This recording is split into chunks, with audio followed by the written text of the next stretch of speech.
চাঁদাবাজি যাতে না হয় সে ব্যাপারে আপনাদেরকে সতর্ক থাকতে হবে।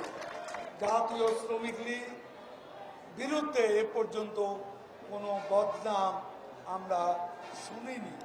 তারপরও বিচ্ছিন্নভাবে যদি এসব ঘটনা ঘটে নিজেরাও সংশোধন হতে হবে এবং প্রতিরোধ করতে হবে। শ্রমিকের নামে কেউ যাতে চাঁদাবাজি করতে না পারে। আওয়ামী লীগ ক্ষমতায় এলে দেশে উন্নয়ন বাড়ে, শ্রমিকরা নিরাপদে থাকে। আর বিএনপি ক্ষমতায় এলে কি হয়?